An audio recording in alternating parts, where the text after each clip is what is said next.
The noose seems to be tightening around the administration. Lee Webb's going to bring us more on that later on of what's happening because of all these scandals.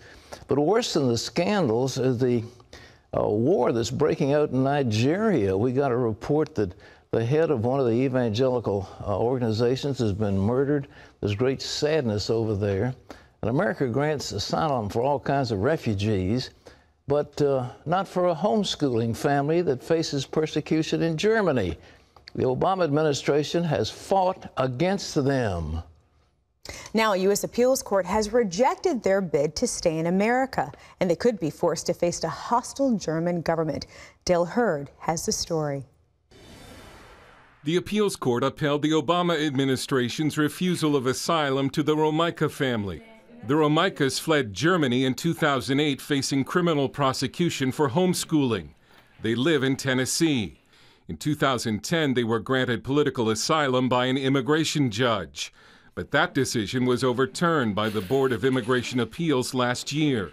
And Tuesday, the three-judge panel of the Sixth Circuit issued a unanimous decision against the family. Uwe and Hannelore Romica began homeschooling in Germany because they didn't want their children exposed to things like witchcraft and graphic sex education that are taught in German schools. Also, there were stories where they were encouraged to ask the devil for help instead of God, and actually the devil would help. We found out what is in the textbooks. It's exactly the opposite from what the Bible tells us and teaches us, and we wanted to protect them. While the appeals court acknowledged that the U.S. Constitution recognizes the rights of parents to homeschool, it refused to grant that what German homeschoolers face amounts to persecution deserving of asylum. Michael Ferris of the Homeschool Legal Defense Association, which represented the Romicas, said, "We believe the Sixth Circuit is wrong and we will appeal their decision." The Romicas told CBN News they're disappointed, but said God is in control.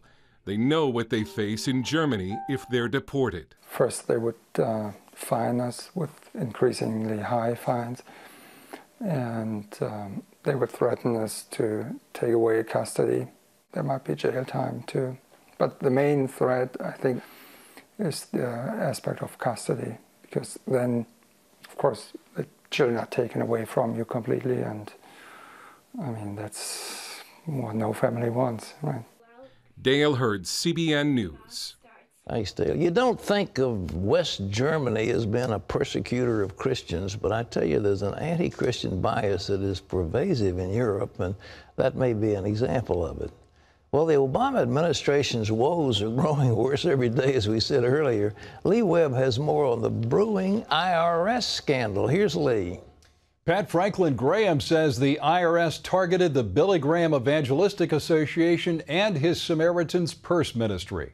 Graham says the IRS launched a campaign to, quote, intimidate them in September of last year. That comes as the IRS Tea Party Scandal is turning into a criminal investigation now, and the Justice Department and the FBI are getting involved. Charlene Israel has more. The stakes are getting higher in the IRS scandal, now reaching possible criminal conduct. A new agency watchdog report blames ineffective management for allowing agents to target conservative groups for more than 18 months. The report says agents were overly aggressive with more than half the targeted groups. It calls the information they asked for irrelevant and unnecessary. For them to target and profile organizations and individuals based on ideology should scare everyone. The FBI and the Justice Department are working together on the case. Tuesday, U.S. Attorney General Eric Holder announced a criminal investigation. We are examining the facts to see if there were criminal violations. Investigators will look into whether the IRS illegally engaged in partisan politics and whether they violated the civil rights of Tea Party and conservative groups by singling them out for extra review. It suggests to me that there's a culture of rottenness. We're going to get to the bottom of this. In a statement, President Obama called the watchdog report findings intolerable and inexcusable. He went on to say the IRS must apply the law in a fair and impartial way, and its employees must act with utmost integrity. This report shows that some of its employees failed that test. Still, the IRS continues to offer excuses for its behavior. Officials say that while some inappropriate shortcuts were used, determining if organizations are engaging in a legally permissible level of political activity is required by law. And they even blame some of the conservative groups, saying that their applications were too vague. Charlene Israel, CBN News. The Justice Department's investigation could lead to jail time for those involved in this scandal. The maximum penalty, Pat, for violating the civil rights statute is 10 years in prison. Well, you know, the amazing thing, though, is the president says, well, the IRS is an independent agency. Independent.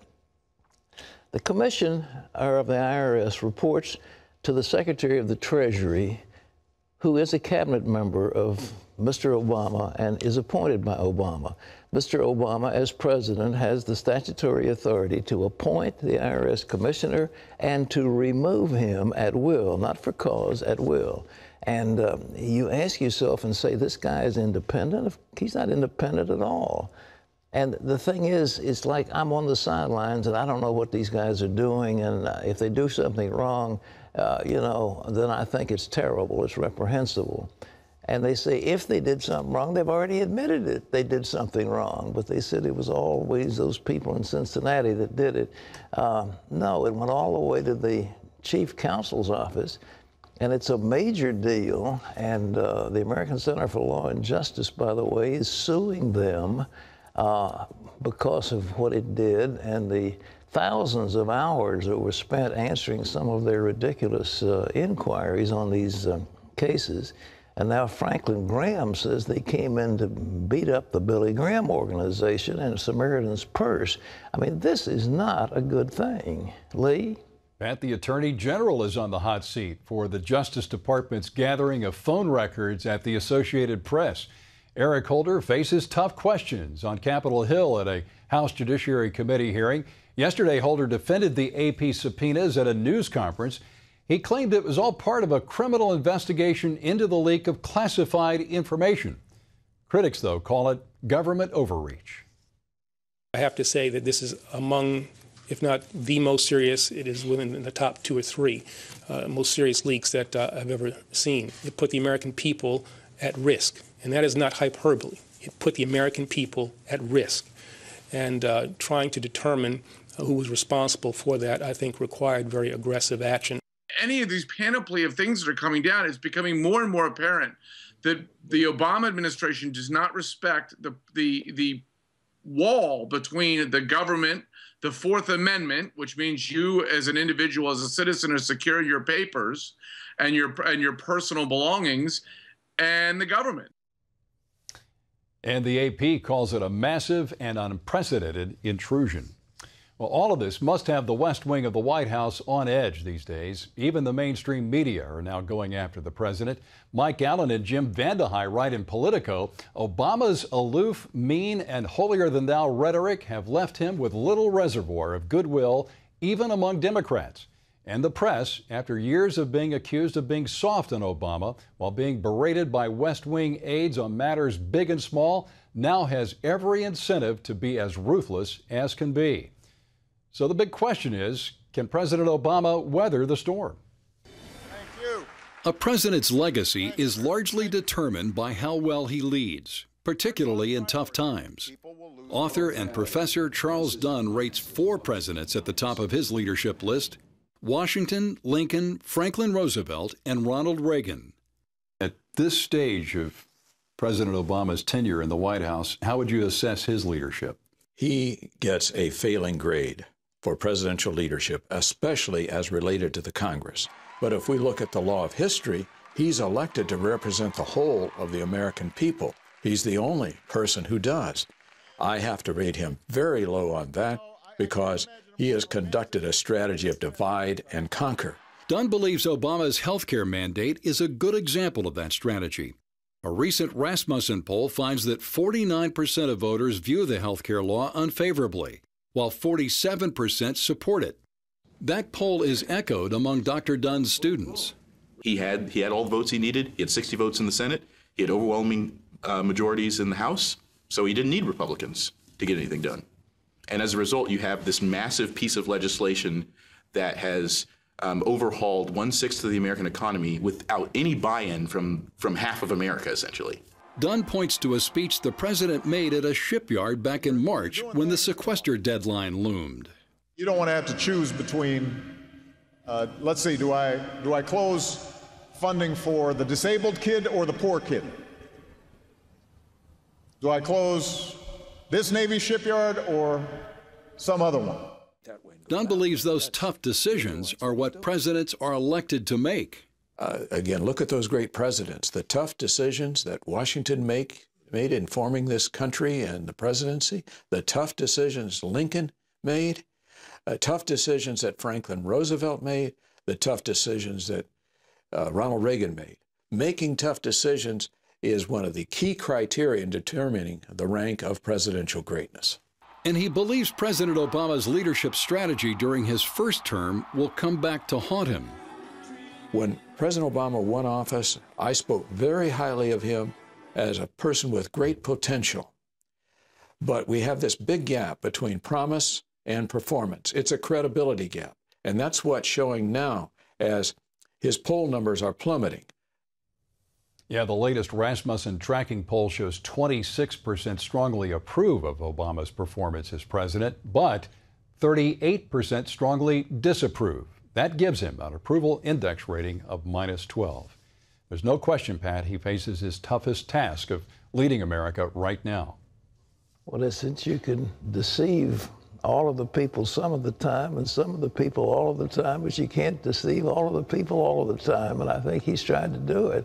It's amazing, though, that, you know, not wanting to take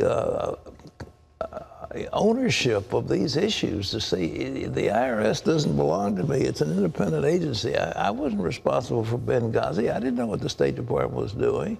Don't ask me about this stuff. That's somebody else's responsibility. My job is to be the chief cheerleader.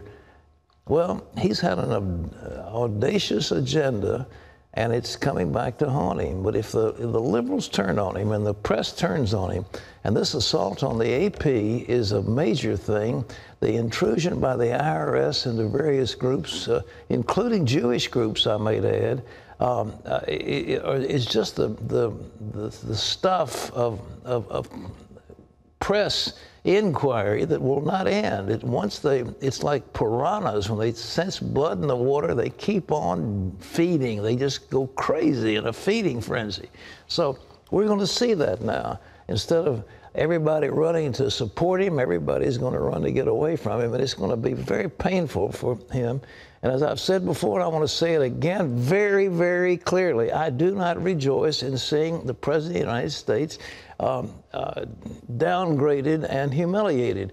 We need a leader. We need him to be strong. But he has set himself up so he will not be strong because of these problems. Lee? Pat, Native Americans could lose free government health coverage under Obamacare. That's because of strict new definitions about who qualifies as American Indians. In order to claim an exemption, they must document their membership in one of the 566 tribes recognized by the U.S. Bureau of Indian Affairs. More than 100 tribes are recognized only by states, not the federal government. And many tribes don't let members enroll until they're 18, meaning school-age children will not meet the Obamacare requirements even if their parents do. Anyone who fails to prove they are Indian will be forced to buy their own health insurance or pay a nearly $700 fine. Pat? You know, in political correctness, they aren't called Indians. What are they called? Native Americans, correct? But we've got a bureau. We don't have a Bureau of Native American Affairs. It's a Bureau of Indian Affairs. And they've got to be classified as Indians to get the benefits. But political correctness says they're Native Americans. Interesting, isn't it? It's interesting. All right. Well, anyhow, Lee, maybe you got the answer to that. I'm afraid I'll have to look for the answer to that one. I don't have that, Pat. But in other news, abortionist Kermit Gosnell will not face the death penalty. His attorney cut a deal with prosecutors in exchange for life in prison without parole. A jury convicted the 72-year-old Gosnell of killing 3 babies who were born alive at his Philadelphia abortion clinic. Black pro-life leaders are calling for investigations of other abortion clinics like the one Gosnell ran. They gathered in the nation's capital and accused the abortion industry of targeting Black Americans. Kermit Gosnell is a racist of the worst kind because he preyed on women and young girls of his own race. For more than 30 years, Kermit Gosnell participated in and perpetuated the epidemic of black-on-black crime. From 1882 to 1968, 86 years, the Ku Klux Klan lynched 3,446 Negroes. While it took the Klan 86 years to accomplish this, abortion on demand in America accomplished that in less than 4 days. 79% of Planned Parenthood's surgical abortion facilities are intentionally placed within walking distance of minority neighborhoods. Earlier this year, Black leaders pledged to find new strategies to spread the pro-life message to their communities. That was some strong rhetoric where you just heard there, Pat. Well, it is. It's amazing. Some people were saying that the lawsuit against Gosnell is racially inspired. And these Black leaders, God bless them for speaking the truth. Mm-hmm. This is, you know, without question, if you read the writings of Margaret Sanger, who was the founder of Planned Parenthood, she said the Black people are inferior and they should be sterilized. That was her thought. And they said, let's find a prominent Black leader who will be like the bell sheep to carry these others into the slaughterhouse. That's what their goal was. I mean, it was announced by their founder. And what do? They give the Martin Luther King Prize. They have Faye Wattleton, a Black lady they made as head of the organization. But their goal was the sterilization of what they considered racially unfit people. That included, I might add, evangelical Christians. So I can't get out of what they want to do. And if they had their goal, Lee, they'd go after you and me and sterilize us. It's too late. I've already had my children. They can't get me. No, the whole essence of that is just hate. It's just hate, pure hate. The American pastor jailed in Iran has seen family members for the first time since being released from solitary confinement. Saeed Abedini was sent back to the main prison recently. Fellow prisoners say Abedini was glowing when he emerged. The pastor said he could feel many praying and that it was a time of intimacy with God. His wife, Nagma, has been unable to see him because she's here in the U.S., still fighting for him to be released. Pastor Saeed Abedini is being held in the notoriously brutal Evin prison in Iran simply because of his Christian faith. Vermont lawmakers passed a bill decriminalizing possession of up to an ounce of marijuana. That means that first-time misdemeanor offenses will no longer result in jail time. Instead, a $300 fine. Democratic Governor Peter Shumlin championed the measure in his 2 election campaigns. Shumlin says the reforms will allow the courts and law enforcement to focus their resources elsewhere. You can always get the latest from CBN News by going to our website at cbnnews.com.